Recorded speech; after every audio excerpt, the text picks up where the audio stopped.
I was in danger of looking very, very bad today. Why's that? I had a dermatologist appointment yesterday, and the lady says that there's something on my nose. She says it's like a rough patch. I'm like, I don't know. I still don't know what the hell she's talking about. But she comes over to me with this like gray canister thing, and she's like, oh, I'll just freeze it off really quick. And so she's like aiming at my face. I'm like, wait, hold on. What do you mean freeze it off my nose? Am I going to look weird? And she's like, yeah, for a while. And I was like, well, then you're not doing this today. I'm on camera in the morning. Like, what are you thinking, lady? So I rescheduled that for an hour after We're Not Wrong a few weeks from now. Nice. But I basically was like hell, you're freezing this off my nose. We are doing that with 7 days. No, I was in Ohio over the weekend with my niece and nephew, and my nephew is 6 years old, which is what they refer to in child development for boys as punching age. And so he was punching and slapping me because he's a 6-year-old boy and he's learned that he can do that. And I'm apparently a designated relative that does not complain when he gets punched and slapped.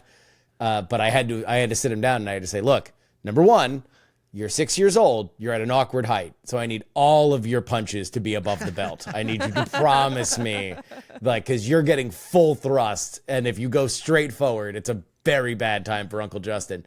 Number two, you have to not hit me in the face because Uncle Justin derives a substantial amount of his income on camera. So we cannot have any. This is the moneymaker here, kiddo. Come on. I think I'd do slightly better if just occasionally I showed up with an inexplicable Harry Reid black eye.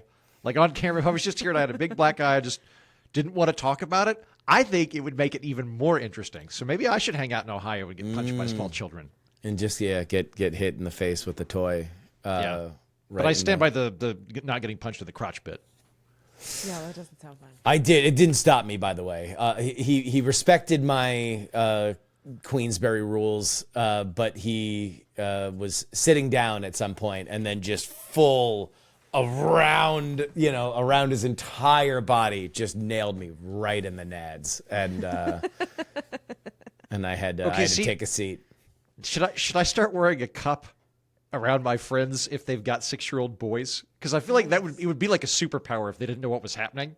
If they just went for it and I was like, ha, I'm fine. It would be funny. I mean, I guess the other thing is that I think for parents, especially parents of boys, you have to just designate. It's like, all right, is somebody willfully entering the octagon with this child? Are they roughhousing with them? And so therefore they just kind of take all this on, because that's what I've done. I've been, all right, I'm allowed to be punched. So I don't know, you have to kind of signal yourself as an active participant. Okay. I'll fight your nephew. Good. Yeah. I'll be there this weekend. I'll go to Ohio and fight your nephew. Actually, my brother-in-law's brother is a fan of yours. Wait, your brother-in-law's brother. Okay. Yeah. All right, cool. So I'll have backup. You will. You will. He'd be very excited if you came out to the farmhouse in Mansfield. If all of a sudden, his nephew. Just beat the living snot out of him. Just flinging him like an Oshkosh doll and across then the left. barn. And then you just took a picture. Yeah, I flipped my cape. Good day, sir. Back to D.C. And that was it. Oh, man. I think this is the first time in the history of this podcast we're going to go back-to-back on a topic. But I feel like this is a pretty high threshold to meet to go back-to-back on one topic. I agree. I think it's okay. This was a weird week, and it was so whiplashy. It's like World War III. Oh, my God. Wait, not World War III. Ceasefire. No ceasefire. It was just very... Wait, hold on. Let me explain this, Jim. Oh. It's a violent ceasefire. Now, I understand you don't know a lot about international diplomacy, but it's just a very violent ceasefire, and everything's been solved forever. Don't worry. It's good. Yeah, my little lady brain, I just don't understand these things. Yeah, lady brains aren't very good at violent ceasefires. Speaking of little kids, I am shocked at how much you can understand ceasefires if you've ever tried to settle down two kids fighting in the backseat of a car. Everything does end up boiling down to, no, you touched me. No, you touched me. Mom, he touched me first. No, I touched you before they said to not touch you. One of my friends has this phrase she uses with her daughter when her daughter starts like getting really, impassioned, and she goes, "This government does not negotiate with terrorists," which I find very funny because she hates Margaret Thatcher. That's a Thatcher line, but I think it's a great line for child rearing. Thatcher? That's a Thatcher original? We don't negotiate with terrorists? I believe so. I think that I don't remember the specific thing. I want to say it's Thatcher. I could be wrong. You know what? Thatcher has lots of great quotes. So if that's not hers, we can. It could survive. be Suez. It could be Suez Canal or something adjacent to Thatcher history. Thatcher heads rise up. My favorite thing to do with kids, by the way, you've probably Teach seen them this, about Justin. Margaret Thatcher. Teach them about Margaret Thatcher. No, my favorite thing is to pretend that I am pretend. He said, pretend that I'm deeply insecure and craving their approval. So I'll go like, "Hey, it's me, Uncle Heaton. Remember me? When we met, you said I was your parents' coolest friend. You remember that? You said I was super cool. Remember?" And they they get this look where they're like, "Oh my God, this pathetic man." But then this thing clicks where they're like, "Oh, he's debasing himself for our amusement," which Yeah. is my shtick. It works on kids. Yeah, just kids. I had to retire a bit with the kids because I've hung out with them enough that the older one, Annie, has remembered that one of the bits I had was that they would just pull each one of my fingers and I would make a sound specific to that finger, which was a bit that I developed so I didn't always have to get up out of my seat when they wanted my attention. I could just do the finger bit and they would be endlessly amused by it. But I had to retire it because I didn't want to do it this weekend. Yeah. So R.I.P. the finger bit. That is a shame. Yeah. That's actually how I became friends with you guys. A lot of people don't know. I was Right? Yeah. It's a good just old introduced pull the my finger finger. bit. Yeah, exactly. Justin and I, well, we were, I don't want to say the exact thing, but we were in a bathroom and there was a hole in between these two stalls. And I saw this finger come through and I went, Yeah. well, that's not normally what I would expect to go through at this point. But I pulled it and he made a funny noise and we've been friends ever since. Heaton, it wasn't a finger. From Austin, Texas, I'm Justin Robert Young from Southern California. I'm Jennifer Briney. And from Washington, D.C. I'm Andrew Heaton. And we're not wrong on this edition of the program. Don't adjust your podcast dials. This is not a rerun. We're talking about Iran again. And with the stunning upset in New York City last night, we will ask whether or not a Democratic Socialist mayor of America's most populous city is a big deal, little deal, or no deal. Mamdani heads running wild. All that plus your emails. How is the volleyball going, Jen? It's good. I have a tournament this weekend, and the only thing I'm stressed out about is I don't know which costume to buy. I didn't know. It was a costume beach volleyball tournament. So I just got the text, and it's like, we're playing on the beach. It's going to be 75 degrees, so like a full-body onesie doesn't feel appropriate, and yet that's the only thing I can think of. So yeah, it's actually more stressful than I was envisioning the stress. I think you should wear a tournament to costume, be. like a pirate, because it's Like a beach. pirate. Yeah, pirate costume. A pirate could work. Although onesie makes me think of like one of those bunny costumes, which would be pretty cute. Well, we're going to have one Care Bear on the team. That I know for sure. Racist. So there are, there are going to be full-body onesies, but I just think I'm going to sweat in it. No, it's yeah, you got to do disgusting. something. If you're already out on the beach and so you were wearing athleisure at the very least, then you have the ability to do something kind of actiony, right? Like an action figure, a video game, or something like that. A Yes, superhero. I'm just like not creative, and I don't like doing costume things. Like you guys have dealt with me on Halloween, where I'm like, I'll come, but I'm going to sit here in a onesie. It's just because you're a grump. I'm not a grump most of the time. I'm a grump when you make me Oh, dress that's a up like qualifier. things. What's weird is Joe gets Sometimes I'm a grump. super excited. Joe will call me and he'll be like, "Can I be a slutty pumpkin?" And I'll be like, Yeah. "Sure, Joe, if you want." And he'd be like, "What about if I'm a slutty doctor?" And I'm like, "Yeah, Joe, whatever you want to do." He gets really into it. He's a slutty banana. He always goes That's for it. the banana. Yeah. Yeah. Yep. We did Beta Breakers one year, which is a it's a race in San Francisco. If you're not aware, it goes from like one side of San Francisco to the other, and a lot of people dress up in costumes. And pretty much the entire time, there was a guy dressed up like a gorilla that was chasing Joe around in his banana costume. Doing a bit. Yeah, and it just continued for like 7.5 miles. He had great. a really good time. And so when That's Joe great. found out about the costume, he's like, "Oh, I'll just get a banana." I'm like, "Well, you're set." So I don't know. I don't know if there's another fruit that I could be. Yeah, I wasn't expecting this to be an issue when I Just signed up do for a like volleyball Supergirl or something like that. Just get a cape. Yeah. tournament. Yeah, I might do something lame like that. Yeah. I mean, like, what is who's on what authority will punish you if your costume sucks? No one, but I don't want to be known as a Lame. grump. Well, Yeah. you are already known as a grump, so Yeah. you really have nowhere to go. Oh, am I a grump, Andrew? Or is Justin being mean to me? I do not negotiate with terrorists.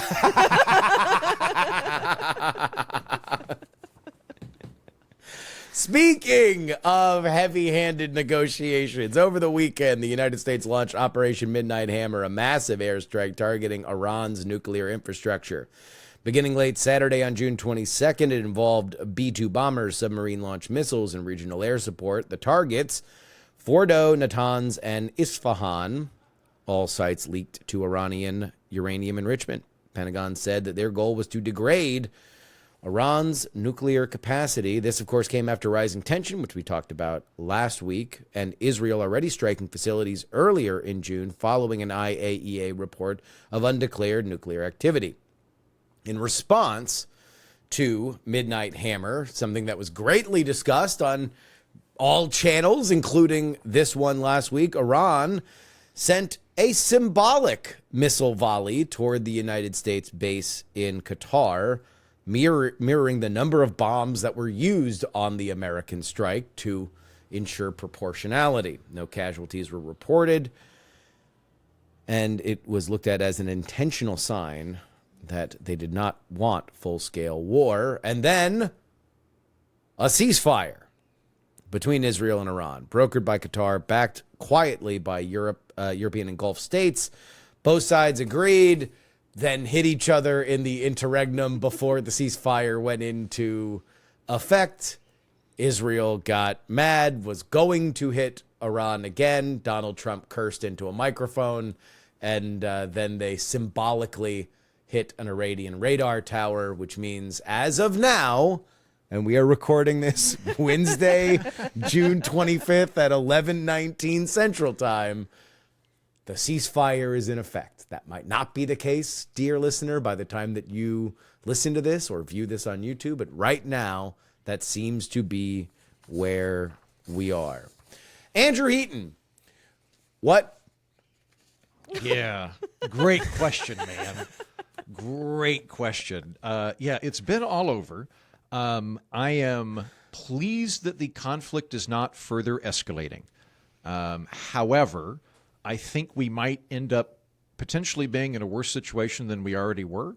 The reason that I say that is that in response to all of this, Iran has suspended their relations with the International Atomic Energy Agency. Now, I'm very, very hopeful that that is a part of negotiations. I really, really, really hope that is the case, because if we get to a point where Iran pulls out of the International Nuclear Non-Proliferation Treaty and there are no atomic inspectors there, we're going to have this exact same thing happen again in pretty short order. So I hope that is not what's going to happen. I think that we went too quick on this. My preference would always be that we try to exhaust diplomatic means before we have to escalate to any military matter, and I don't think that we were there on this one. I will cite as evidence for that Iran was planning to have negotiations with Europe over the weekend, and then Israel bombed them before that occurred. They also targeted one of Iran's chief negotiators. He's survived, but there was some issues going on diplomatically there. And I think that we probably still had some wiggle room. This is an issue that I remain conflicted on. I don't want Iran to get a nuclear weapon, but I really, really don't want to try to topple their regime and occupy the country either. Both of those are very, very bad scenarios in my mind, so if they can be avoided, great. So I would have preferred that we tried to do it diplomatically before going to the bunker buster. Having now dropped the bunker busters, it is my hope that no further escalation will occur and that we can resume some sort of when I say we, I mean the global community, can resume some sort of normal diplomatic relationship regarding the nuclear non-proliferation treaty. I doubt we're going to have real chummy negotiations and diplomacy with Iran moving forward at this point. I think that's probably going to take a few decades. But yeah, so best case scenario is no war. It's a 12-day war, and it doesn't escalate further, and we don't go in and do regime change, and the nuclear proliferation treaty is resumed along with the International Atomic Energy Agency. Bad case scenario is Iran withdraws from the treaty, kicks out the inspectors, and we probably have this exact same scenario at some point in the next few years. Jen? So, obviously, I'm glad that at this particular moment in time, things seem to be mellowing a little bit, because I had to record my last week in Congress episode, and I saw that Iran was bombing our base in Qatar. I was like, oh boy, here we go. I thought, and in that moment, I was like, okay, they're targeting Americans. Trump's going to lose his mind. Like, this is going to be horrific. But their response was, once again, pretty measured and subdued. Like, I think the world is pretty lucky that Iran showed such restraint by bombing one of our bases that had already been evacuated. And they gave us advance warning. So I'm glad that they decided to do that. And what I'm watching right now that I'm finding kind of fascinating is Trump, for the first time since all of this violence started really after October 7th, he is now saying that Israel needs to stop some things. Like his Truth Social post, like even that statement that he made in front of the helicopter where he was like, these two countries don't know what the fuck they're doing. Can you elaborate on that? Because people may not know this. I just saw that this morning and it was amazing. Yeah. It's an amazing clip. The full clip is very much worth watching. It's like a 6-minute clip. It's a gaggle that he does before leaving for the NATO summit that's happening as we speak. But it was after he had, declared the ceasefire. Both countries had said that they agreed to it over the evening, but like many ceasefires, everybody wants to be the last person to touch the other one before they're not allowed to touch each other anymore. And Iran hit Israel, killed 8 people. Israel was going to go hit him again, at which point Trump said that he was very upset with that. He was literally going to get on the plane and tell Israel to knock it off. And then the big line that dominated social media, the problem is you have 2 countries that have been fighting for so long, they don't know what the fuck they're doing. And Justin was correct with the emphasis there. It was not a little fuck got slipped in. It was Trump truly pissed off. They don't know what the fuck they're doing. Oh, he leaned into it. He leaned into it. He leaned into it, and then he took to Truth Social, and he said, all caps, Israel is not going to attack Iran. All planes will turn around and head home while doing a friendly plane wave to Iran. Nobody will be hurt. The ceasefire is in effect. Thank you for your attention in this matter. Donald J. Trump, President of the United States. And then he also says, Israel, this is all caps, this whole tweet. Israel, do not drop those bombs. If you do, it is a major violation. Bring your pilots home now. Donald J. Trump, President of the United States. So, like, I mean, it's all silly and Trumpy, but at the same time, he was telling Israel no. He pulled their chain in a way that the international community had not since October 7th. And the thing that I compared it to on PX3 is that Trump does have this history, and the thing that I would point it to would be the pro-life community. When he put in the justices that wound up overturning Roe versus Wade, we saw it at the Republican convention. There were pro-life people there that have gone to every Republican convention forever since they've been a huge influential part of that coalition that were disappointed by what Trump did in his abortion stance. He didn't call for a national ban. Mm-hmm. He said it was going to go to the states.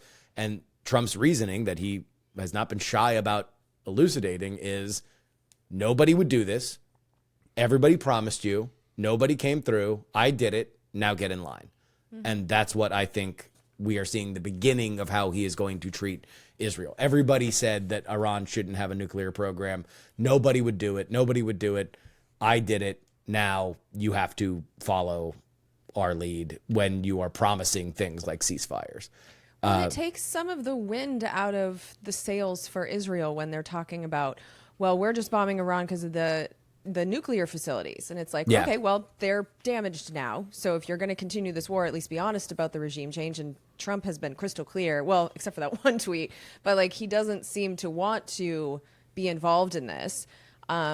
He also keeps talking about how he wanted a deal. So I'd imagine that he's probably pretty pissed off that Netanyahu went and bombed when he was still in the process of doing that. So Donald Trump is not someone who seems to enjoy getting jerked around by someone like Netanyahu. And so to see him very publicly say, Israel, do not do this. He probably had some kind of back channel information that Israel was going to continue bombing, and to say no. Well, planes were gone, and that's the reason why he said that there was going to be a plane wave. A plane wave. A plane wave. Turn them around. And it's, for me, when I'm watching this, I'm like, finally, someone has said no to Israel. I think that's something that's been desperately needed.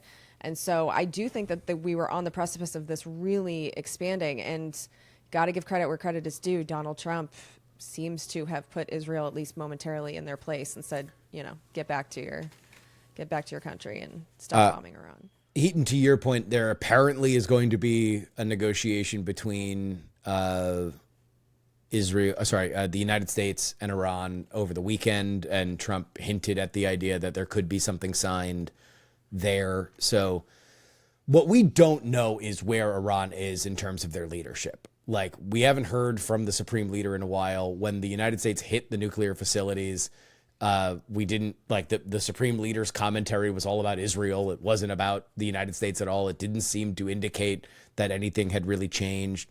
The response was almost exactly the same thing as what happened when we put a missile in the ear of Qasem Soleimani. They did the exact same thing then, except it was a base in Iraq that they launched missiles at and told us what was going to happen and when they were going to be launched so we could shoot them down. Same thing happened with this base in Qatar, which also added another side of it. It's like, if they hadn't given the heads up to the Qataris, then they're also alienating one of their allies in the Middle East, because it's their airspace that they would be firing the missiles into. So we don't know where Iran's leadership is. I mean, that's the biggest question mark for me, is where does Israel believe their leadership is? Where does the United States believe it? And what can we guess? Because this does not, I'll put it this way. For 40 years, Iran has restricted their economy, the personal freedoms of their people, and the movement of their people, all in preparation for a war with the great Satan and the little Satan, the United States and Israel. And then the war came, and they called a ceasefire within 12 hours. I don't know. I think there's a lot of question marks here. This is all completely up in the air now. And I also want to advise listeners, like, I feel reasonably confident when I discuss economics and constitutional law. I do not feel very confident when I discuss foreign policy. This is my weakest thing. But just talking out of my ass here, I think we are all students of YouTube University. The fact that Iran is doing a ceasefire and negotiating tells me a few things. One, it tells me that Iran's leadership does not view itself as in an existential threat internally. I keep hearing this, that the Iranian regime is very weak and that it's subject to being overthrown. That might be the case. I would like it if it were replaced by a liberal democratic market economy that respects, individual rights and women. But if Iran were really looking at, the leadership, the Ayatollahs, were looking at like getting overthrown by their own people, I think that they would be much more belligerent right now with the American powers for two reasons. One, you tend to prop up regimes when you invade them if you don't knock them out, because popularity goes up for a regime.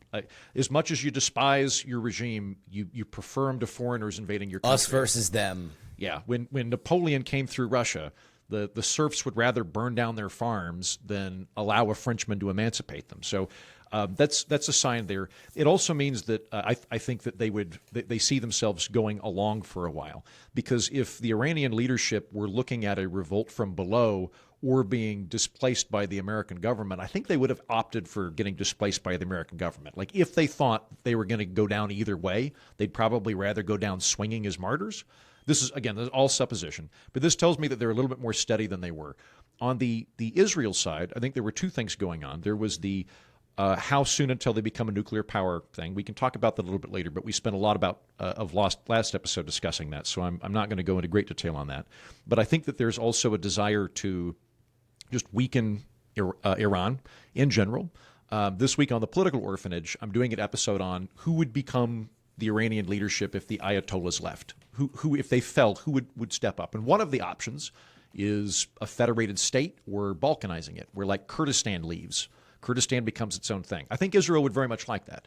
And so I think that was part of the gameplay that was going on here was let's get out the nukes, but now let's try to topple the regime. And hopefully the country itself will split into smaller pieces, and that means long-term they're going to be less threat to Israel.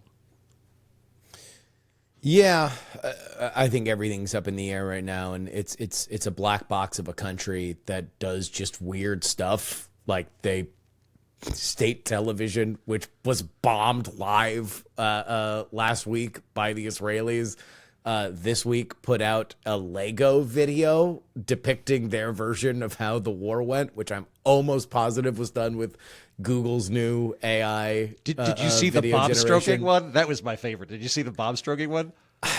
Iran had the most phallic propaganda video of just like a toy nuclear missile that was being stroked like a cock, just stroking it like a penis.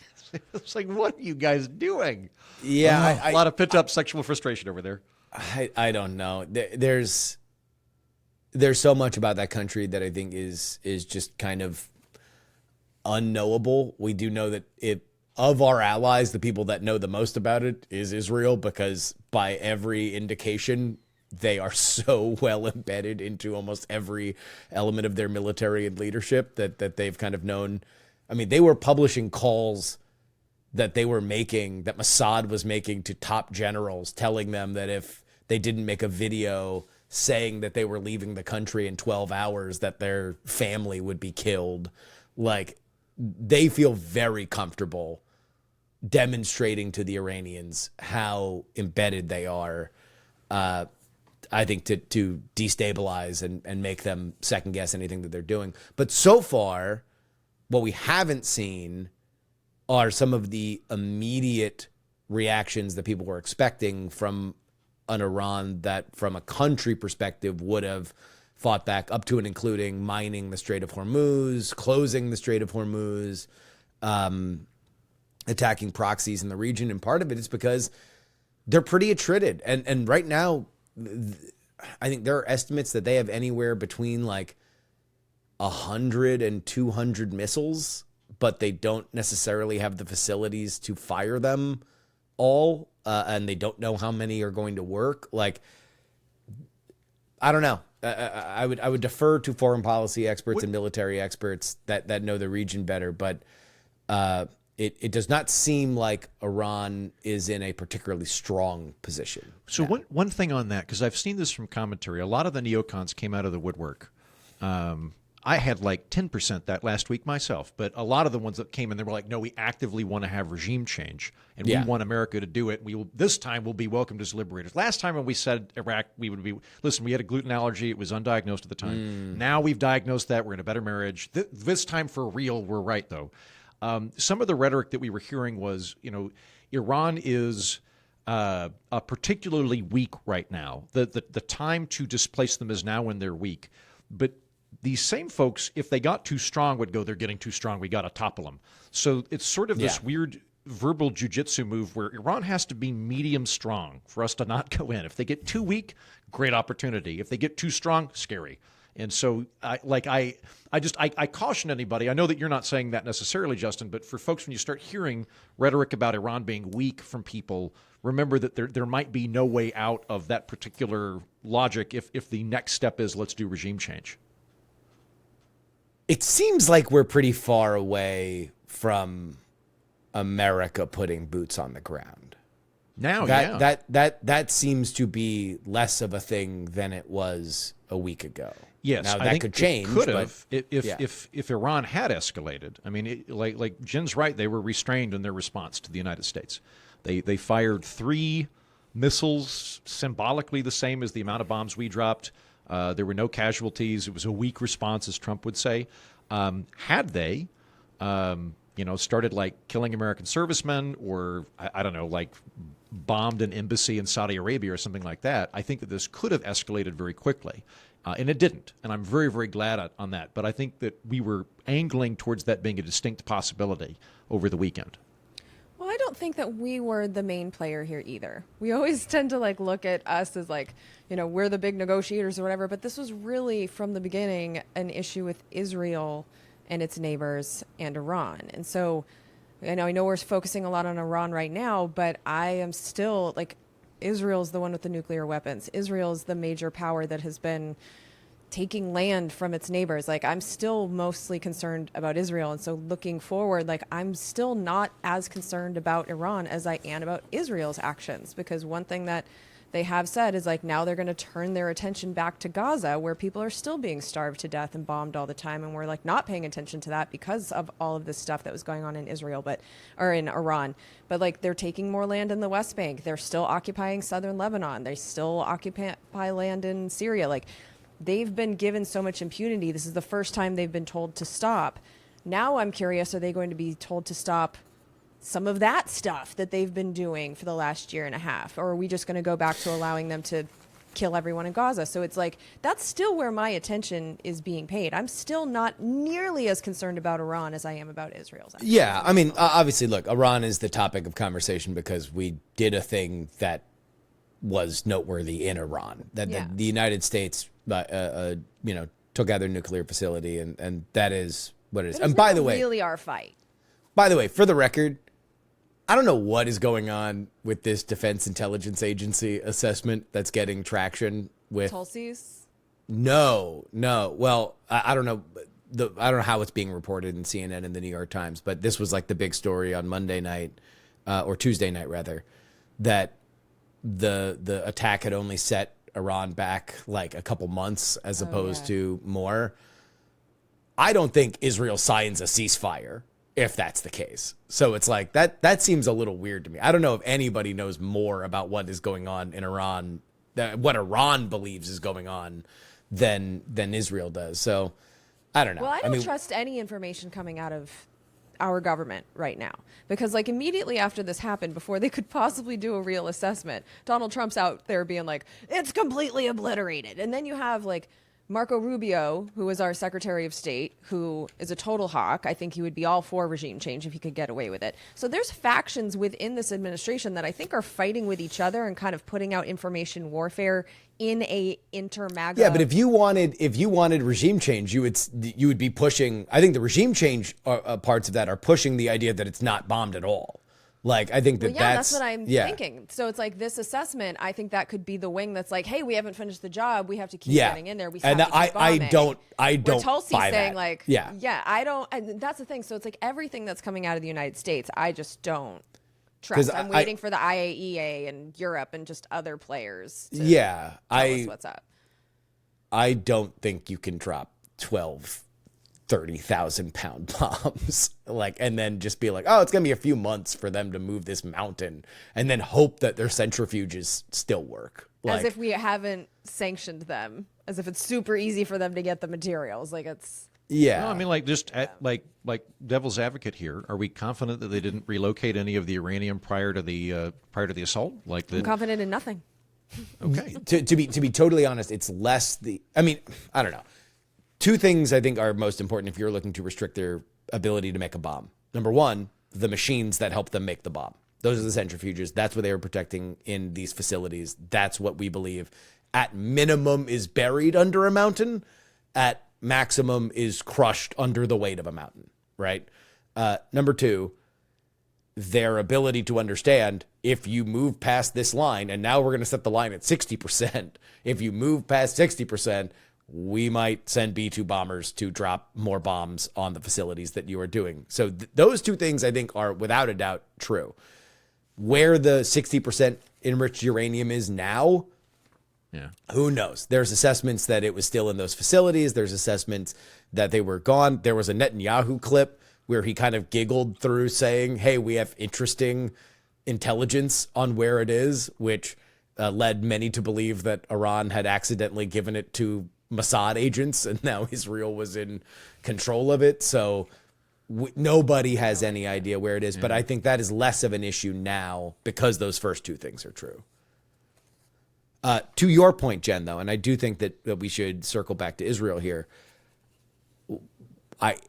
There's no doubt that Israel got more leeway than they ever have in my lifetime to retaliate against proxy armies of Iran that they have said, has caused them harm than at any time in my lifetime. Normally, these things do not last more than a month, and then the international community says, enough, knock it off. I think we are past the point of unrestrained movement here. There was already reports that Oman was going to go through another round of negotiation with Hamas in Israel. I think that there's a lot of questions as to what happens in Gaza if you are going to rebuild it. I think we are to the point where that happens. And to be totally honest, I think the clock's ticking on Netanyahu internally in Israel, because now he's done the thing he said he was going to be judged forever on. And I think now there's less of even for people who want him in there, they wanted him in there because he was going to be the guy who did the thing. The thing's done. So we will see how the internal stuff goes on. Because I think the question is, what's the thing? If the thing is stopping Iran's nuclear program, then sure, maybe. If the thing is making Gaza not exist so that they could take it over, then that's not done. If the thing is making the West Bank not exist, like they're in the process, but it's not done. I do not believe that mainstream Israeli politics wants those two things. I do not think that the balance of the Knesset, even his current current configuration to keep power as prime minister, has the will or desire to do that. Now, many people can disagree, and I'm sure I'll get plenty of comments that this is an incorrect opinion. From what I have paid attention to in terms of mainstream Israeli politics, the thing that united people that put a very controversial figure in Netanyahu in power with the kind of ability to do what he was doing was Iran's the problem. We're never going to be safe if Iran is able to fund these proxies. And now that the proxies are done, we're not going to be safe if they get a bomb. Mm-hmm. The quest is over. Like that quest is done. I think that was his card for the international community. That was his card for the mainstream political will of Israel. I would not be surprised if we are on the back slope of what began on October 7th. I think that a lot of those things have now changed. And if you are going to believe that this is a new dawn in the Mideast, then it means that Benjamin Netanyahu has less of a role there. Yeah. I mean, I definitely hope the damage was on the more severe side, because it would be nice to be able to say to Israel credibly, you can't tell us that Iran is that big of a threat to you anymore. Now it's not. Like, you've taken out Hezbollah, you've taken out the missile launchers, you've taken out the nuclear facilities, like, enough. Like, you can't keep saying that. So I would like to see the wind taken out of those sails so that Israel is restrained by not having that excuse anymore for their violence. So. I mean, the approval rate for going after Iran, even with Netanyahu critics, was incredibly high. Mm-hmm. Like, it was like 70, 80% approval in Israel, which does not agree on things like that at that level, especially with somebody as controversial as Netanyahu, particularly often. And I think it was looked at as, all right, yeah. There's a clip apparently that's been circulating in Israel of one of Qasem Soleimani's superiors giving an interview saying that before Qasem Soleimani died, what Quds Force had done in Iran is create 6 armies that Israel would have to go through before they were ever able to touch Iran. And they would never be able to do it either militarily or under the eyes of the international community, that they could not go through all 6. They could never touch Iran because there was this buffer there. and then Soleimani dies. If you're going to look at the fall of dominoes, it begins there. I think there's a question of whether or not October 7th would have happened if Qasem Soleimani was alive, because obviously it provoked a reaction that led us to where we are right now. So we'll see. Has anything changed? What is the biggest thing that's changed from last week when we had this conversation to this week when we had this conversation? Well, we don't seem to be escalating towards regime change in Iran. The immediate specter, insofar as it existed, of a nuclear Iran has been stalled.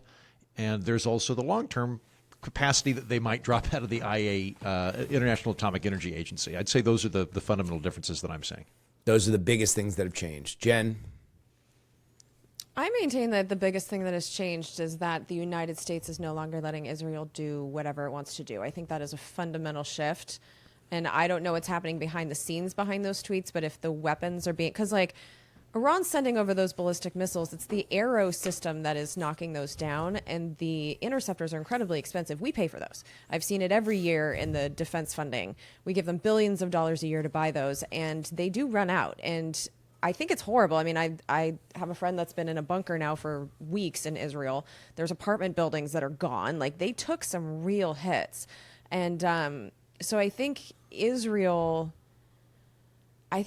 being told no might be feeling like they are a little, like, I don't know if there was any threatening to hold back weapons by Donald Trump, but we saw him do that in the first administration with Ukraine. Yeah. So even though, like, I'm fully speculating here, to see him publicly say no to Israel, I think that is a change. I think this is the first time, because God knows Biden let Israel do whatever they wanted. So this is the first time that I've seen where Israel's been told no. And if it's the start of a pattern, yeah, it's a shift. It's a shift. All right. Well, we'll be monitoring the situation. Have you guys seen those memes? Monitoring the situation? No. No? Yeah. It's apparently a meme online. I have seen Trump being memed for his, they don't know what the fuck they're doing. So the NFL memes was all over it, like about the Cowboys, of course. And oh, yeah. that one's going to be legendary. They, so Twitter, I've actually wound up watching a lot of video off Twitter because their waterfall, their like version of TikTok. Like now, whenever you watch a video on Twitter, it just automatically plays another video. So I wound up watching a fair amount of it. Yesterday, it was just that clip over, just so many people going viral with him being like, they don't know what the fuck they're doing, okay? Like, You just as a side note, I want you to imagine that like Obama or Bush said right?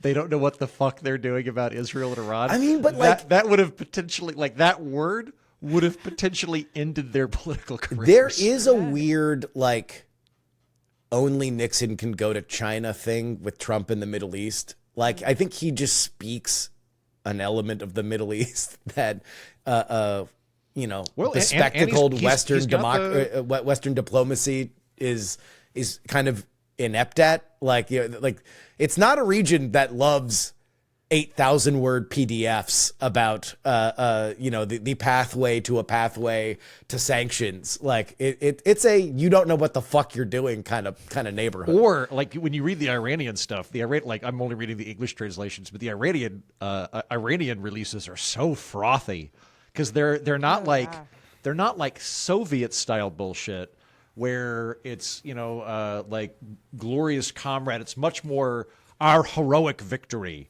Like we will be like the chief negotiator survived the bombing attempt over the weekend and sent a message to Ayatollah Khamenei where he said like I have survived and am ready to die for the glory of Iran. Victory is assured. Like I would have been like, I'm alive. like page me or text me or whatever. And like, yeah, they had that. Plus the other thing I think that Trump does have going for him is he is the madman hypothesis. It causes a great deal of consternation in the United States, but like that is a thing. No one quite knew what Nixon was going to do. It was a cultivated image, and no one quite knows what Trump's going to do. I think that a lot of leaders in the Middle East are genuinely like, who the fuck knows what this lucha libre president's going to do? And it has a deterrent effect. Well, and that was part of, look, we don't know what is strategy. We don't know what is shit posting. We don't know. I think everybody who tries to put theory of mind into Trump kind of shows their own ass a little bit on guessing who he is and how he thinks. The argument for strategy is that he knows what's happening behind the scenes. He knows what Iran is talking about in terms of a response.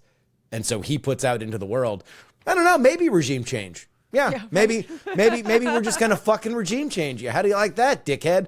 And then it's like, okay, maybe the proportional response, like, hey, Qatar, it's gonna happen at 11:30 at night. 9 missiles. We'll shoot him down, and then we'll talk about a ceasefire. I don't know. I thought it would be out of place for him to look for a regime change. That would have seemed odd. Comparatively, the way that I was judging this on political fault lines was Soleimani times 10, and it turned out so far to be kind of exactly the playbook of Soleimani, that Iran doesn't really want to push things any further. And I don't know whether or not it's because they are destabilized internally. I don't know whether their military is just fucked. I mean, we did take out, or Israel took out their entire military leadership. I don't know. That they're fucking with 2 nuclear powers. Yeah. That's an issue. If we wanted to end this in 60 seconds, we could in a terrible way, and we have a madman as our president. So that could be a part of the calculation. Yeah. Yeah. All right. Patreon.com/we're not wrong is where you go if you want to support this program. It also is where you go if you get a bonus episode. Do you dream of a bonus episode after this is done that you could get another 30 to 40 minutes of conversation? Well, it could be, don't let your memes be dreams, friends. Make it a reality. Patreon.com/we're not wrong. This week, our bonus episode will be about RFK Jr. hawking wearables. He says every American should have a wearable upon their wrist or finger within 4 years' time. It is a key part of making America healthy again. Track those calories, kids. We'll talk about that and more on our bonus episode. We were going to do a topic about how ranked choice voting was going to drag the New York City mayoral race on for a month. But unfortunately, the corpse of Andrew Cuomo had other ideas. Zohran Mamdani, the 33-year-old Democratic Socialist and state assembly member, pulled off a dramatic upset last night by handily defeating former Governor Andrew Cuomo in New York City's Democratic mayoral primary. Mamdani secured an impressive 43.5% of first-choice votes to Cuomo's 36.4%. The way that the projections had gone leading into this would have had Cuomo leading on the first ballot and then ranked choice voting slowly attriting his lead, possibly putting Mamdani ahead. That was wrapped up early last night as it was a first-round knockout. Cuomo on the mat. Among the many things that makes Mamdani's upset remarkable is the sheer scale of the victory, surging from single-digit polling to a commanding lead by mobilizing broad, energized grassroots coalitions and knocking on over 1.5 million doors, leveraging high turnout among young and working-class voters, rejecting billionaire PAC money. His campaign emphasized affordable housing, rent freezes, free buses, universal child care, economic justice, and city-owned grocery stores, proposals supported by endorsements from Bernie Sanders and Alexandria Ocasio-Cortez. Jen, historically speaking, the winner of the Democratic primary in New York City becomes the mayor. So is a Democratic Socialist mayor of America's most populous city a big deal, little deal, or no deal? I think it's a deal. It'll be. I gave you 3 options. the Democratic Party, I would like for it to be a big deal. Okay. So, but the Democratic Party tends to be real dumb. So I'm not sure what effect it'll actually have. But I love that this kid, and he's 33. That's why I call him a kid. Like he's young, and I heard him on a podcast. He's funny and cool. I just really liked him, and his policies. Child were, actor, had a rap career. Now Yeah, he he's was a rapper. possible mayor of New York City, probable mayor of New York City. Yeah, and probably the coolest mayor of New York City ever. But I liked that his policies were directed towards working people, and it was such an interesting dichotomy because you had this guy in Andrew Cuomo who is just corporatist, taking gobs of real estate money. He's corrupt, and he's a woman, like he had 13 accusations of sexual misconduct.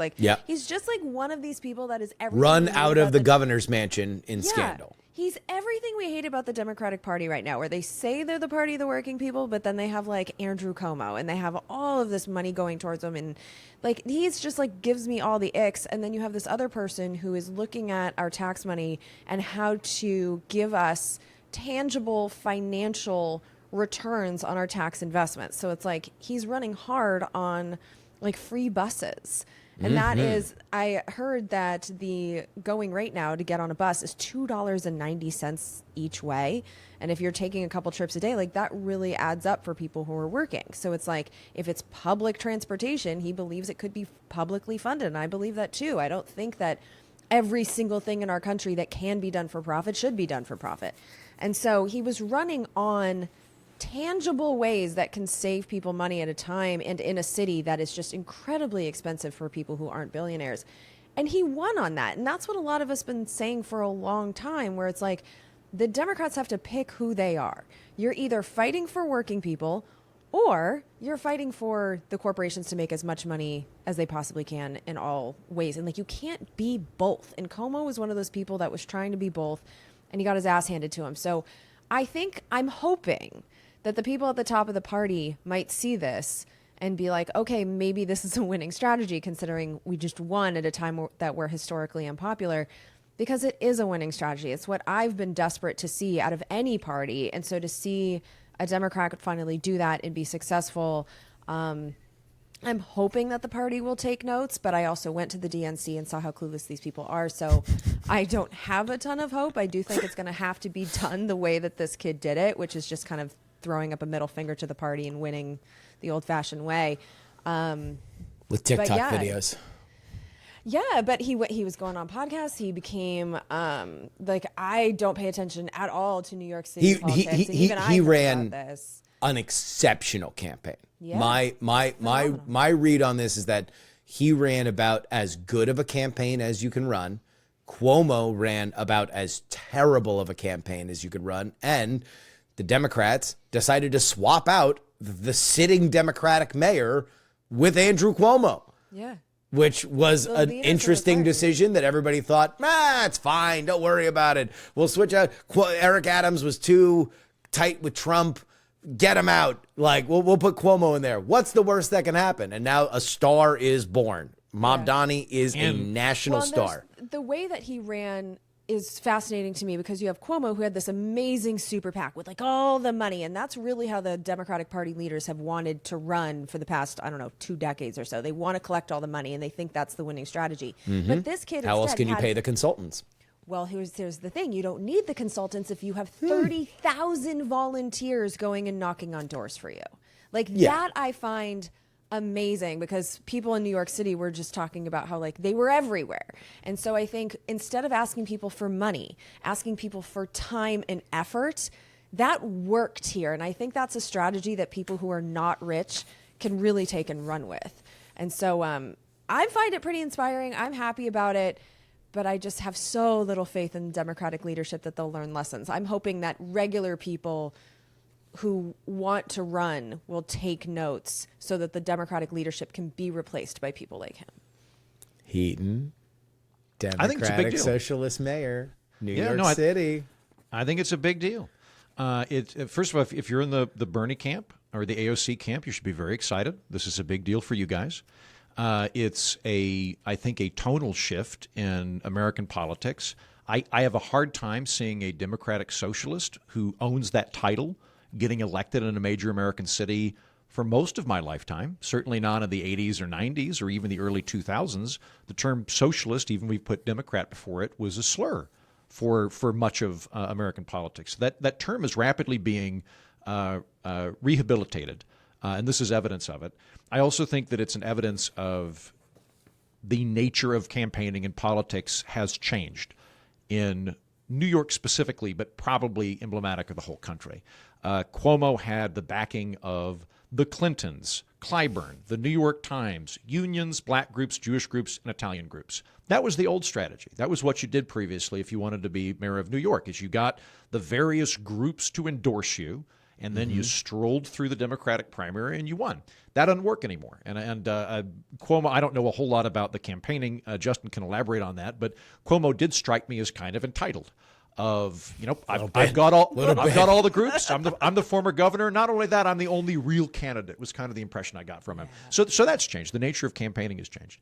As far as the Democratic Socialist thing goes, I think this is going to be good for America. Let's assume he wins, by the way, because he's probable, but it's not for certain. It's possible Cuomo will run as an independent, but almost certainly he's going to win. And I'll add, there's no ranked choice voting in the general election in New York City. In New York State, the laws governing mayoralities are governed by state law, which precludes ranked choice voting, which is why you're seeing this in the primaries, which is handled by the city, but not in the main one. So he's probably going to win. If he does, let's all really, really pay attention to how the publicly run grocery stores go. This is a city that has a GDP about that of the Netherlands. It's got plenty of money. It's got about half the people of the Netherlands. It can make the stuff work if it wants to. And you've now got a very progressive base. You've got a city overwhelmingly run by Democrats who have now nominated a Democratic socialist. You've got the political will to do it. Let's all really pay attention to whether or not the publicly run grocery stores work or not. I think this is a lesson that either I need to be overturned on, or alternately, we just kind of have to go through every few years. There's some things that I like that he might do. I'm in favor of the child care that he's proposed. He wants to have universal child care in New York City. That, to me, seems like an extension of what we've already got with public education. Public education provides education, but a big chunk of it is child care. And we're basically just going to bring it back. I think that will have tangible benefits for working people, and that seems like the kind of thing that I want social welfare to cover. So, yay on the child care. The free busing, I'm kind of neutral on. If I were in New York City, I think I would like it because I tend to take subways, and that would likely have less congestion in subways. It would be shifting more people to buses. I think the quality of the buses are going to go down a lot, because if you don't have to pay to go on, there's going to be a lot more people that just hang out on the buses, teenagers that might want to go, turn it into a hangout spot. You're going to get more homeless people. You're going to get more people that are inclined to crime. This is obviously not everybody in New York. I don't mean to paint with that brush, but the likelihood is that the quality of busing will go down because it's now free for everybody. I don't think that would significantly affect me since I mostly take subways, but I'm kind of a wash on that. Rent control to solve housing is a really, really bad way to solve housing. Even if you want to go socialist, there are better ways to do this than rent control. Rent control is not even a particularly socialist way of approaching housing. It's a corporatist way of approaching housing, of private property with regulation. I think it's an extremely inefficient way to affect housing. It's going to restrict supply. It's a very, very bad move. So let's all keep our eyes on that and see where they were at the beginning of this and where they're going to go. And the publicly owned grocery stores, I am very excited about. I think that's going to be a really fun experiment to run. Let's all watch that as we move forward. How much do we want to just decide how many layers of sarcasm that last sentence was delivered with? It's not sarcasm. I think it's going to go real poorly, and I think it'll be a good lesson. That's what I want to get to. That's what I want to get to. Yeah. But why is it going to go poorly? So what he's trying... it's expensive to shop now, Heaton, and it's because of corporate greed. It's because of corporate greed. Yeah, famously high grocery store profit margins of about 2%. They're less than newspapers are right now in terms of profit margins because of those greedy grocery store owners. Because as we all know, prices are a product of greed. That's the proximate reason prices go up. It's not supply and demand, it's greed. So he's trying to do two things. He's trying to solve for food deserts by adding publicly owned grocery stores, and he's trying to reduce prices by having publicly owned grocery stores. And the problem in the former with the food deserts is that there's a misidentification of demand and supply there. There's food being sold in parts of town that he's talking about, but people tend to like junk food. And that is correlated more with people that have lower income. They're more likely to have high-calorie, tasty snacks that aren't good for you. So it's not that they're not accessible. It's that there's not a sufficient demand for it. But the bigger problem is that when you go into those poor neighborhoods that are food deserts that don't have adequate groceries, they have bodegas. They have places where an immigrant family will be providing food in the neighborhood in a kind of small localized grocery store. They're now competing with the city, which means that the city's going to have a publicly run grocery store that's probably going to run out of business the existing small mom and pop immigrant bodegas that are staples in these communities. Meanwhile, if you have a grocery store that undercuts the competition, you drive them out. I don't think that's a real likely thing to happen anyway, because he is about to have a publicly run grocery store that's going to be subject to pensions, to union agreements, things like that. So it's likely that it'll be more expensive than the private alternatives are. In which case, I think they're not going to subsidize the food directly. They're going to do it by not charging them taxes. So they're sort of indirectly subsidizing them in that capacity. I don't know that it'll cover the spread. I frankly doubt it. I think it'll be far more expensive than just having a private grocery store, and it would be better to handle things through vouchers and things like that, food stamps, than it would be to try to have a publicly run food distributor. But if it works, what will end up happening is it'll drive other things out of business, and so you'll end up having kind of a collapse of it. So kind of across the board, I think it's a really, really bad idea, and it's not the way to try to drive down prices or to help people that are struggling for food. Surprise, surprise, I disagree with you completely.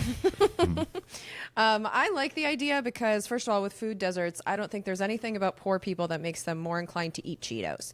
I think that when you don't have a wide variety of really good-looking fruit and vegetables, you don't buy those things. And I've been to those bodegas. It's all junk food. You can find like a tomato and avocado that rotted 3 weeks ago. So it's like, if you can have the government go in and open up places that have subsidized healthy foods for people in places where it doesn't exist, and a bodega goes down because they were serving Cheetos and Doritos and cigarettes, and like, goodbye. So I don't really mind the government competing with those places if they're not serving what the community needs, especially if it's, the business decision is that poor people eat junk. I just don't think that that's fair. I think that vegetables are more expensive in our country, but those are financial decisions. So I think it is a way to solve for food deserts in certain neighborhoods, and I like it. And then I'm not against government, even if it is more expensive for the taxpayers, subsidizing healthy food for people. I don't think that that's a bad thing. I don't think that supply and demand I don't think that's what should govern, our society. I think economics is one thing, but I think the health of our population matters. And so even if it does cost the taxpayers a little bit more, but we have a healthier society, so be it. So it's like, I'm not really against the private sector having to compete with the government for certain things, especially when we're talking about a life basic such as food. So, and that's the problem. People are struggling to buy food. They're struggling to get around, which is why I like the free buses so much. I also don't think that's going to, it doesn't naturally mean that that's where all the homeless people are going to hang out and it's going to become like a worse service, because if more and more middle class people or even upper class people are using the buses, because it's so easy now to just jump on one, you don't need to figure out the fares, you don't have to be carrying change in your pocket. Like, I would jump on a bus if it was, we have a bus right here that goes up and down the street and I don't know how to use it, so I don't. But if it was free and it was kind of like a trolley system, I would absolutely use the bus. So if more people are using it, if more tourists are using it, that could cut down on traffic because more people are using it. So I don't necessarily think that public subsidies means bad. And so I'm also curious to see, I think execution is going to be really important here. But but I'm not going to automatically jump to this is going to be bad because supply and demand. I don't know, man. I think it's a good idea. Couple of follow-up questions. Why are bodegas not serving vegetables right now? If people would eat them, and I'm a bodega owner and I can make a buck off of it, why wouldn't I sell vegetables? Well, because you have shelf life issues. It's not easy to do this stuff. And like they're also getting their fruits and vegetables from these suppliers, which like, yes, there is a profit motive built into them. So it's like there's a chain reaction. It's like if they're getting it from, the Walmart or whatever, and then they have to bring it over there and the shelf life is 3 days, like it's tough for these tiny places to get the refrigeration and the stuff that they need. So that's why I think like having government subsidies to help smaller neighborhoods have these places that can have the refrigeration that they need and have more food coming. Like, I think it's just harder for them to do fresh fruits and vegetables. And it's the shelf life of Cheetos is just, it's easier. Because like I'm living in a place now where we do have a Whole Foods. It's kind of walking distance. I don't know. But like right here, our little bodegas, they don't have a lot of fruits and vegetables in it. And I wish they did, but I understand why they don't. It's just the stocks of stuff they're able to keep. It makes sense to me. If grocery stores were to go out of business, would that be good or bad? Like privately held grocery stores? If they can't compete with like a little government run thing that's selling fruits and vegetables, like that's on them. Like, well, I mean, I'm not worried to be about clear that. on this, while we're talking about, and I don't think Walmart's going to go out of business either. if I don't we're think talking I don't know about how the many fresh fruits and Walmarts are in vegetables. NYC. And yeah, So- that's the thing. Like that's not a. Just to finish with fruits and vegetables, well, that's a part of it. I should say it's not the main part of this. The main part of it is prices. Like that is an element of this, but it's not the fresh fruit and subsidy program of New York City. It's the government-run grocery stores because prices on food in general is too high. So that's the main focus of this. If it does well, it seems to me that other like regular grocery stores that have fruits and vegetables wouldn't be able to compete. They would go under. I don't think that's going to happen, by the way. I think it's very, very unlikely that would occur. But then you'd have less fruits and vegetables. Why? Wait. Why would you have less fruits and vegetables if they're available in a government-owned place or a private place? Why would the number of fruits and vegetables go down because more are here and less are here? Right. So if you have less grocery stores, you have less distribution centers to Why purchase. would you have fewer if you have more that are run by the government? So you're saying you would get rid of the grocery stores and then replace all of them? Well, it sounds like if a government-run grocery store goes in one location and a private one closes, you still have one. Yes, but I you don't see. have two. You don't have two to begin with. So it's one for one. One closes, one opens. Well, again, I think this is not probably fewer. the most likely option that's going to happen is if they go through with this, they're going to have subsidized food and then you get shortages. So that's more likely to occur where you'd have empty shelves and then it would, yeah. But if you had a government-run grocery store and say it knocks out 3 in the area or something like that, I don't know that it's going to be a 1-to-1 ratio. But if you overly subsidize the price, you end up hoarding. You get a run on goods, and you end up getting empty shelves. This is what oftentimes happens. And if you overdo it the other way, then you run out the competition. No, I don't understand. Why are you saying that it would equal empty shelves? I don't understand the premise If of what you're saying. if the goods are too cheap, then people buy a lot of them because they have an ability to resell them, which means that you have a run on goods, which means that you have a hard time keeping them on the shelves. And with a organization that is bureaucratic as opposed to entirely capitalistic, that is desired only to keep things on the shelves because that is the fiduciary duty that this company has to its employee and its shareholders, then sometimes you get lapses in that because there are bureaucratic motivations that exist beyond just whether or not the fruit can get on the shelves. That is the argument. If the concern is resale, doesn't that keep your private businesses open if they're now buying from the government thing? It just that's down basically the makes street? pair drug dealers. Okay. As long as the food is cheaper. How about this? But it might not. I'm with our new mayor Mamdani. I'm with him on childcare because I like Scandinavian style social democracy. I'm in favor of that. But the way Scandinavian style social democracy works is you have a vibrant free market, you have free enterprise, and you redistribute the profits from that to people that are in need, which I'm in favor of. So that would be the way I would approach things. If you have a problem with people not being able to afford food, you figure out how to make food cheaper, and you create a social safety net for people that don't have access to it, which I'm in favor of. The route he's going is like Venezuelan style socialism, which I think has a really bad track record. Well, let's be fair. He also said he wanted to slash regulation for bodegas, so he has spread a lot of ideas out there. Yeah, and he wants to make it easier to get permits. And if the bodegas can buy their produce from these government stores, doesn't it make it cheaper for them too, as opposed to having to go outside the city to the Walmarts or whatever? Like that. That's not where they're buying. I mean, they're not they buying. would need to buy a wholesale. scenario where shelves are empty. Like, I'm just trying to follow your logic here. They wouldn't be purchasing goods from the government grocery stores because they would need to purchase them wholesale in order to make a profit. So they'd still have to be getting them from distributors, and unless the government, which I don't believe this is part of the proposed program, if the government was going to try to cut out the middlemen, and so we would have like a municipal food distributorship, that would be different. But they wouldn't be purchasing it from the government markup. I'm saying that they could. I'm saying that if that's not how the distribution chain works for groceries. Like, you need to buy it at a wholesale price so you can stay in business. Well, then I don't understand what you guys are talking about with the shelves will be empty if this happens. No, this is just doom and gloom about the government selling vegetables. Well, here, let me pivot off this conversation because it's not going to fucking happen. Here's the other problem with what Mamdani has done is he's saying that there's a lot of things that are going to happen that the mayor doesn't control in New York City. It's actually a relatively weak mayorship in terms of who runs New York. The city council is far more powerful than anybody wants to talk about when it comes to things like this.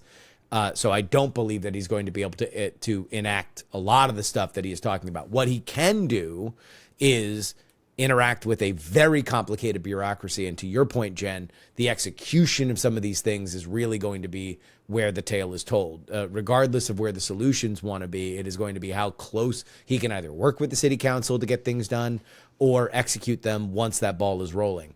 The question is he somebody that is more effective than, let's say, somebody like Brandon Johnson, a socialist mayor in Chicago that has become intensely unpopular, despite the fact that he has offered many of the same things that Mamdani issued, or that Mamdani has promised. We'll see. We don't know.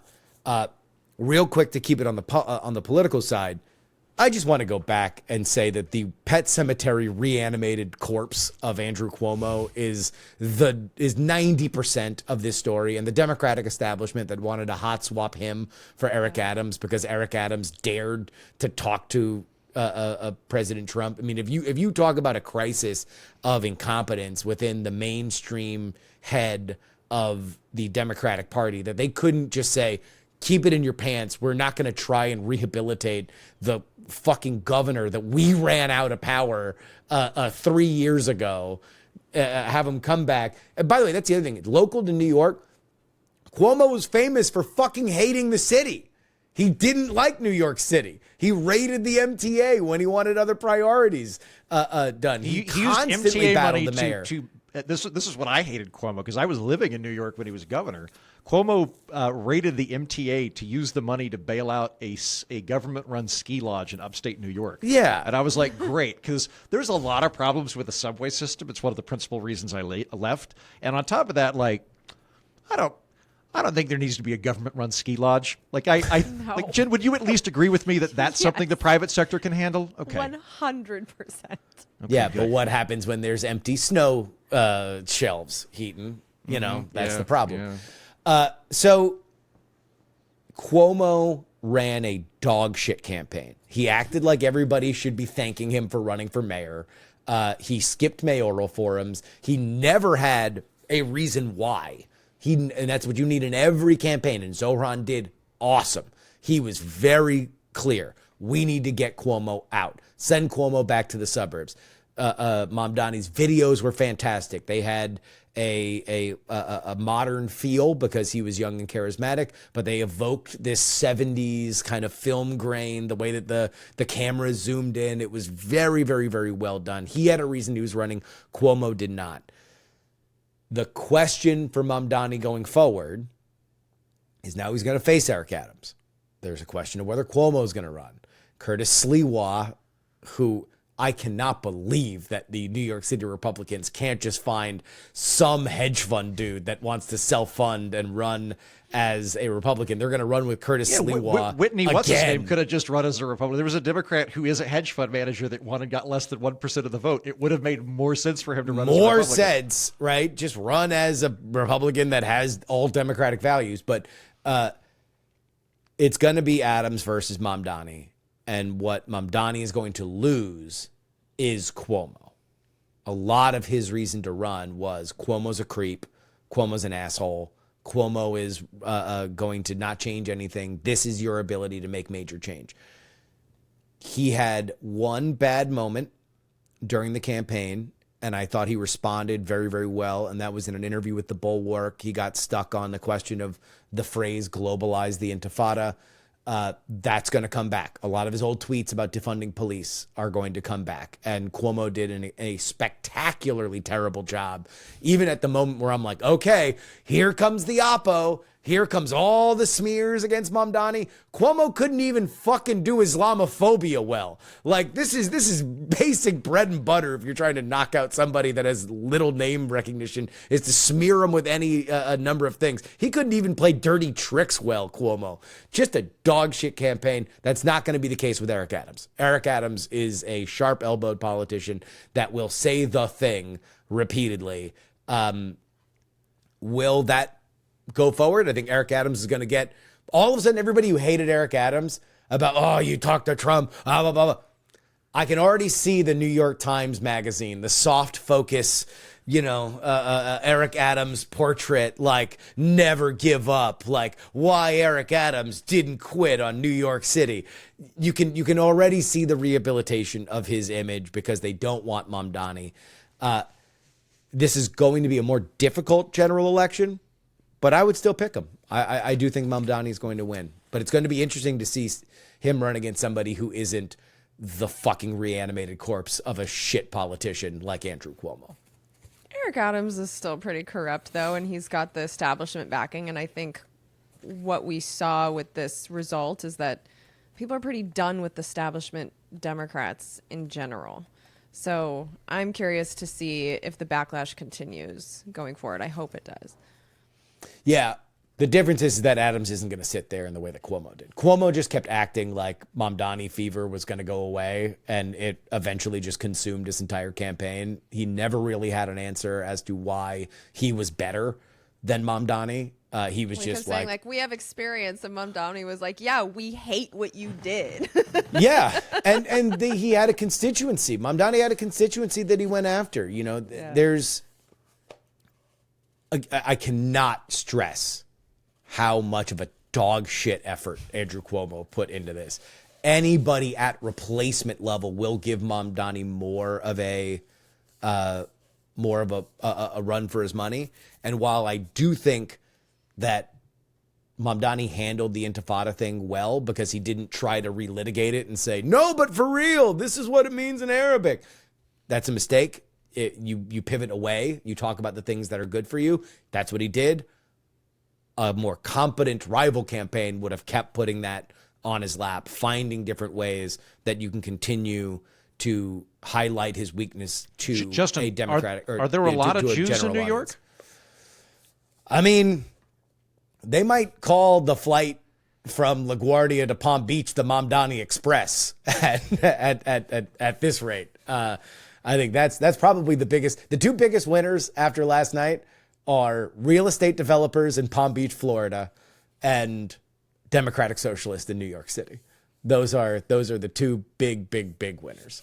But we'll see where it goes.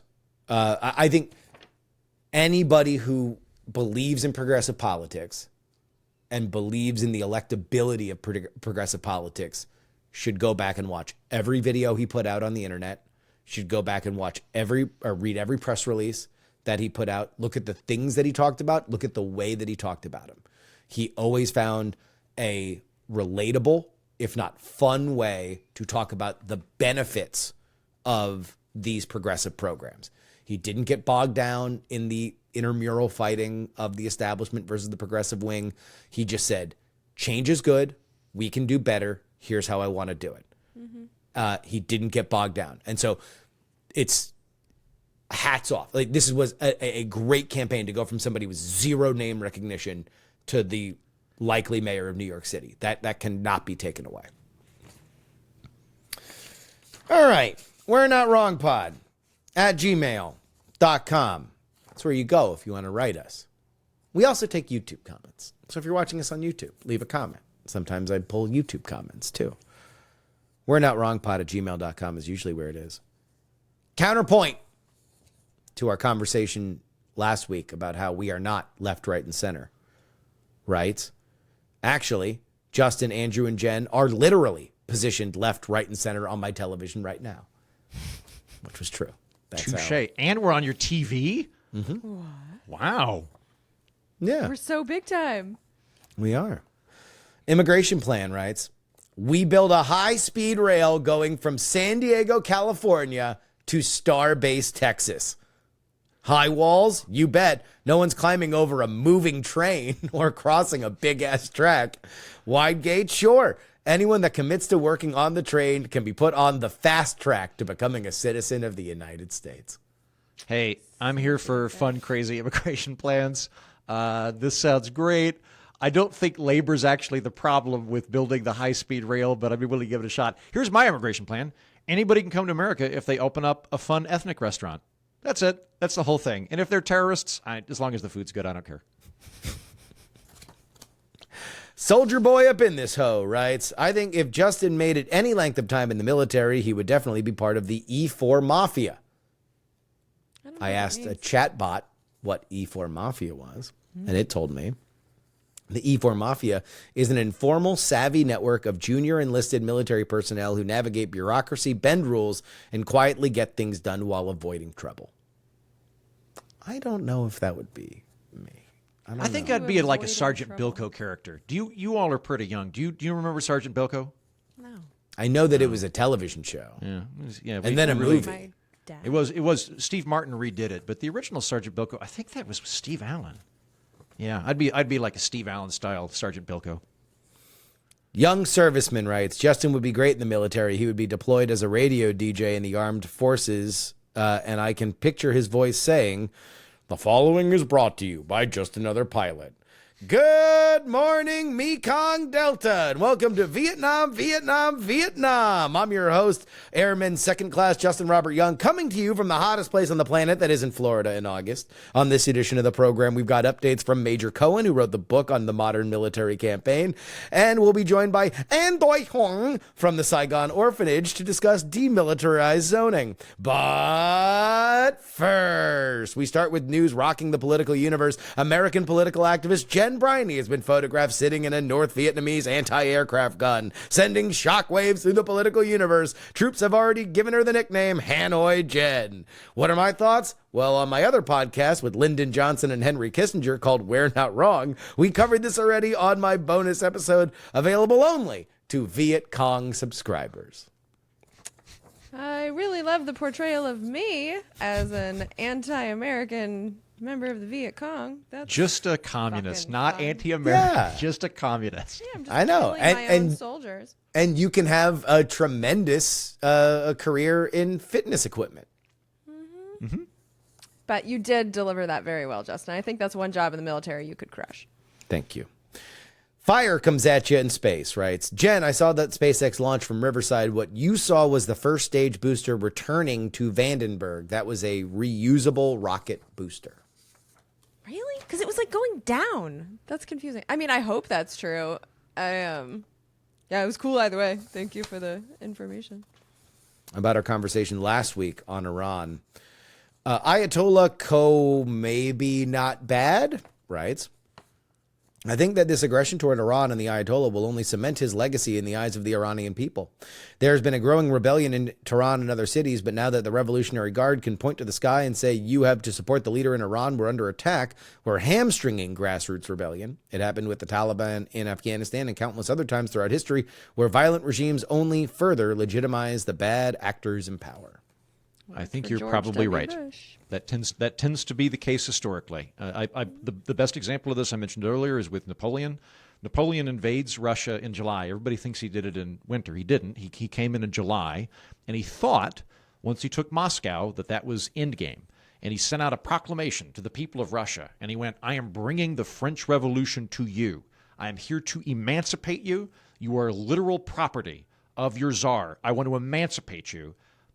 Embrace me as your friend and leader. And they went, fuck you. We would rather burn down our farms and remain property than let a foreigner dictate terms. I'm going to pause the emails right now because I just saw this note that I brought up during the Mamdani discussion, because one of the things that comes up anytime there's a New York City election is questions about the bagel order. So I would like to ask you guys, what are your bagel orders? I like a plain or sesame seed bagel with cream cheese and salmon. Oh, and what do you call them? The little green things.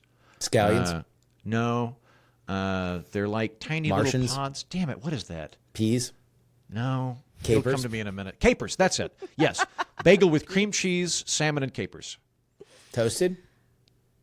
Sometimes, but I don't want it over. Generally, no. I find that when it's toasted, it's overly toasted, and I'd rather have it straight up. I want it warm but not toasted. Jen? So I haven't had a bagel in probably like 20 years. So What the fuck? I know. Usually it's just like not worth the calories to me, and I don't go to New York that often. So I just like don't with the bagels.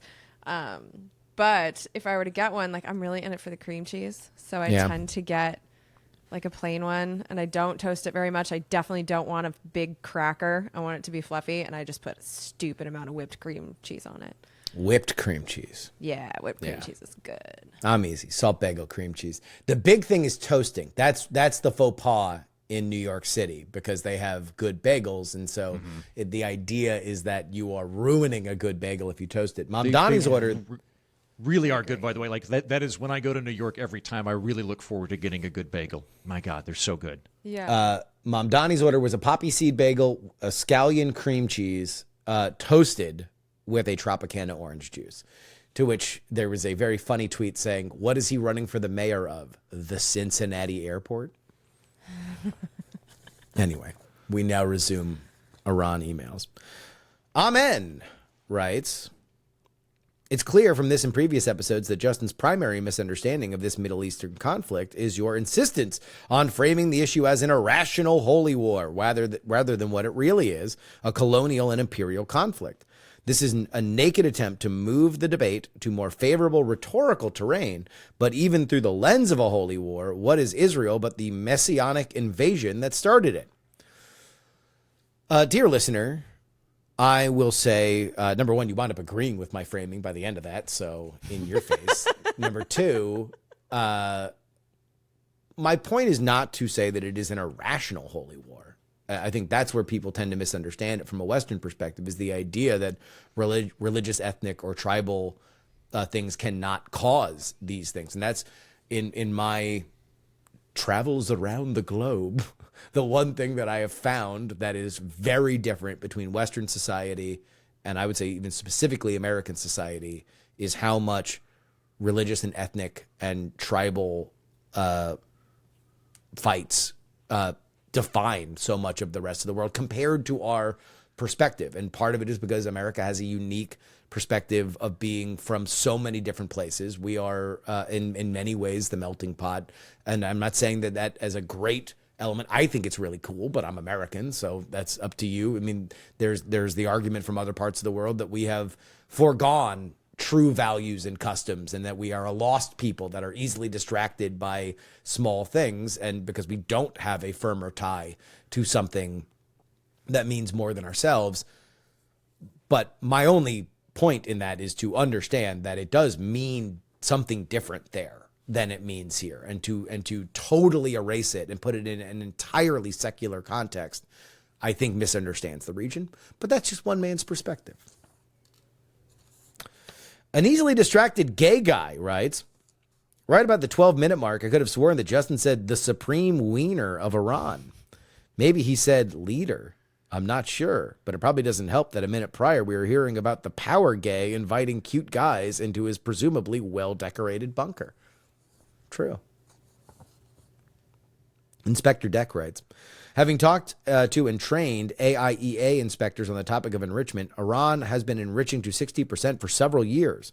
They have been open about it. This is not a recent discovery. They want it to be known that they're enriching above 20%, but not to weapons grade. The best explanation is that it was meant to be a bargaining chip. That is true and a good point. I believe 2021 is when they got it up to 60% mark. So you are absolutely correct that is not a new or surprising development. It was for me, but it was not for people that follow this that are military analysts. Having read a lot about this over the last few days, my read on the situation is this. It's kind of like Iran ordered a bunch of IKEA furniture. The IKEA furniture came to the house. They unpacked the boxes of the IKEA furniture, and then they stopped. So all of the stuff necessary is there, but the active assembling is not going on. Do they have the Allen wrench in their hands? They've got the Allen wrench in the hands in this metaphor, but they're in the kitchen now. It's all in the living room. Yeah, they've gone to the kitchen. They're eating some hummus. It's not actively going on. The time frame from there varies dramatically in terms of what would constitute when they would have a nuclear power. The head of the International Atomic Energy Agency, Grossi, did an interview with Christy Amanpour last week. I want to say he said it was months but not years. I believe that was his phrase, if they wanted to nuclearize, but he didn't give a specific time frame on that. That said, Grossi's very, very careful with his words and does not wildly speculate in any capacity. The other estimates that I've seen are that it could take anywhere from 10 days to a year. U.S. CENTCOM had a Senate hearing recently where they said that the ability to, not to get a nuclear weapon, to weaponize the uranium, to get it up to the 90% threshold. I want to be clear on that. CENTCOM said it was like a week to 10 days. I think they're going off of a think tank report from a group, unfortunately, called ISIS. Other estimates are longer. And then when you get to that point, assuming that there are no other developments going on coterminously, the point from which 90% uranium would be developable into a tactical nuclear weapon would be somewhere between 3 months to 2 years, something like that. So there is a time frame there, and I've yet to find a very concrete explanation of what it is, but that's kind of where we're at. Or we're at. We're at. We're at. Cause meets effect, writes, on June 9th, the IAEA released a statement, quote, as you know, the agency found man-made uranium particles in each of 3 undeclared locations in Iran, at Varmin, Marivan, and Terzakabad, at which we conducted complementary access in 2019 and 2020. Unfortunately, Iran has repeatedly either not answered or not provided credible answers to the agency's questions. It has also sought to sanitize the locations, which has impeded agency verification activities. On June 13th, they released another statement. Quote, Iran was on the verge of producing enough material for multiple bombs, and then Israel attacks Iran. Iran retaliates. Summary. IAEA called out Iran for having not 1, not 2, but 3 clandestine radioactive operations, presumably for enrichment or reprocessing, performing a cover-up operation, and Israel attacked because Israel cannot afford Iran to have either one nuclear or dirty weapon. Considering the radioactive mess at these locations that Iran claims do not exist, they already have more than enough material to make a dirty bomb, that is, pack spent fuel around a conventional bomb to irradiate people around the detonation. TLDR, Iran poses an existential threat to Israel because of the June 9th IAEA director statement. Therefore, Israel was forced to defend itself on June 13th. I think we already discussed our thoughts on that. And finally, Get a Room writes, the U.S. and Iran have been antagonistic to each other since 1979. Iran has been heavily involved with various militias and terror groups that have killed United States service members and civilians. While we have been doing our part to keep tensions up, such as backing Saddam Hussein during the Iran-Iraq war and drone striking Soleimani, etc., at what point can you say that the U.S. is at war with Iran? Would there be some point further along the escalation ladder where it crosses into war? I ask this because while the U.S. doesn't formally issue declarations of war anymore, we are clearly in a long-term armed conflict with Iran.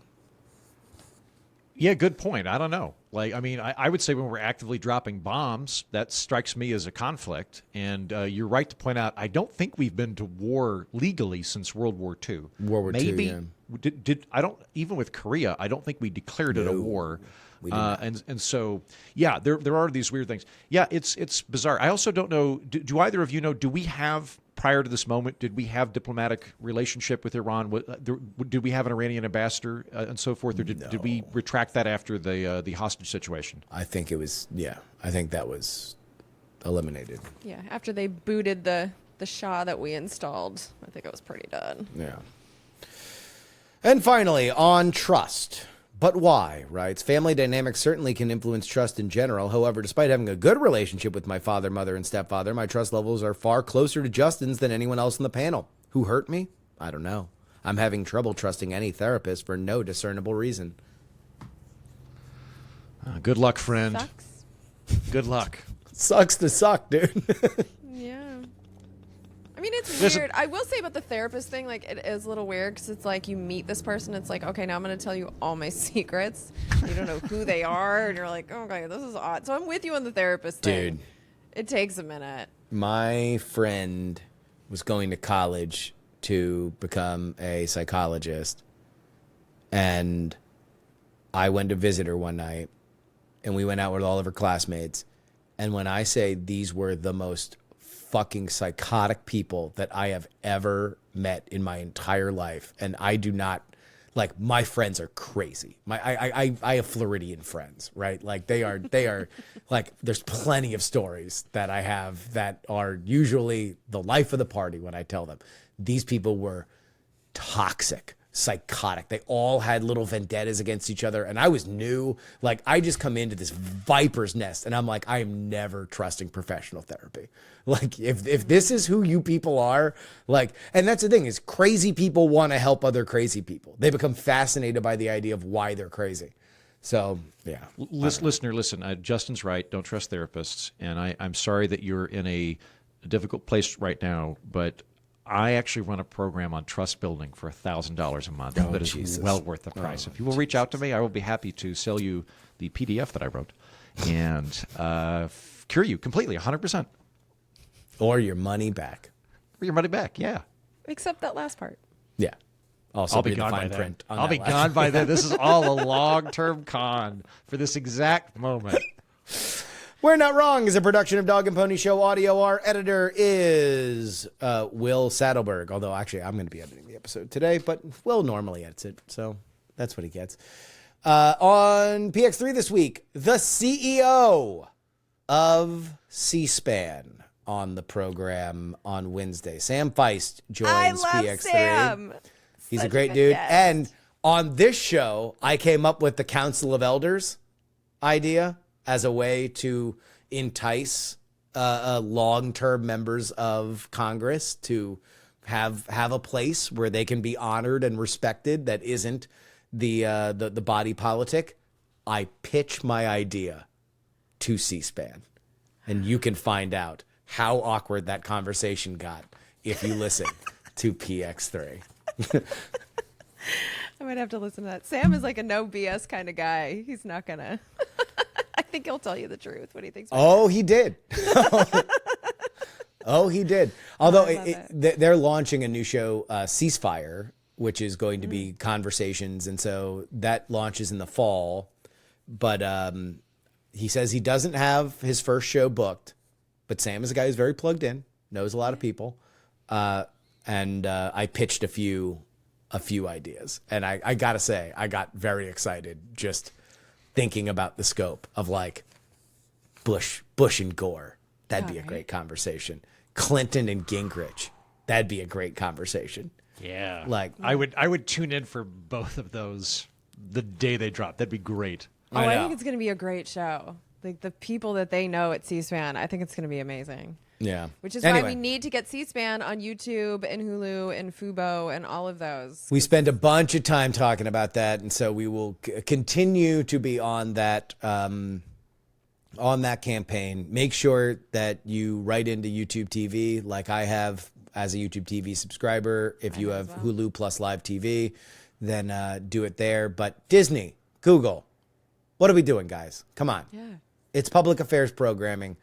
I need a quad that is 3 C-SPAN channels, and then I can put whatever else. Just run an ad. You want it, because that's the problem. The thing that's stopping all this is because they want to run ads on C-SPAN, and C-SPAN rightly doesn't want to do it because they know the kind of people that are going to buy ads on C-SPAN when they know it's all fucking government people that are watching.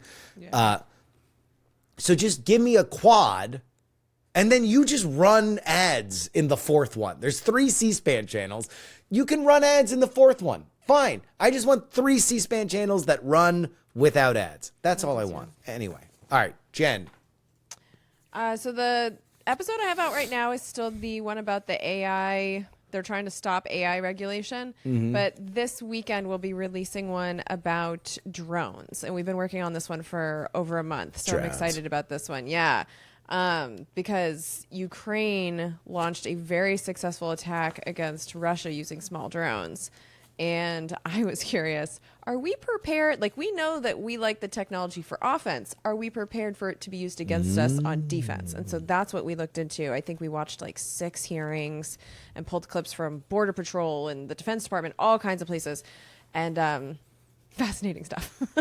So, yeah, we are working on that. We're hoping to have it out before the next We're Not Wrong is I have a friend of a friend who works at a government agency that is charged with protecting politicians. I'll let your imaginations decide what agency that is. Geico. He Protecting said them from high prices on car loans. You know the lizard? That's so exciting. He's my favorite. he said the number one thing that keeps him up at night is drones. Yeah. It is the I've had some number one nightmares. thing. Yeah. Mr. Heaton, the Orf.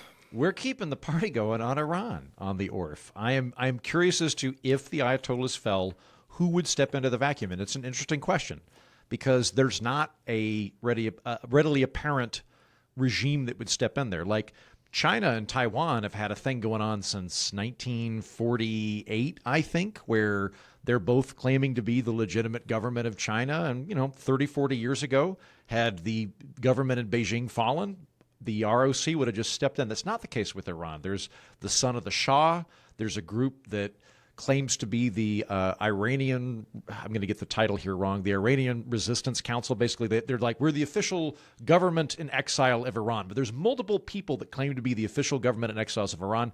Over the course of doing that episode, I also talk about what Jen alluded to earlier, which is the coup in which the United States CIA and MI6 placed the Shah on the throne in 1953 and toppled their democratically elected regime. So if you want the backstory on what we did, why we got involved, and what was happening in terms of America toppling the Iranian regime and putting in a Shah, and subsequently who would replace the existent Ayatollah if it were to fall. That's on the Political Orphanage this week. There we go. But that wraps it up for us this week on this program. And so I wish you a fond adieu for Jen Briney and Mr. Andrew Heaton. I'm Justin Robert Young saying, we're not wrong. The Ayatollah is. And Soviet grocery stores. Goodbye. All right, I'm going to use the bathroom.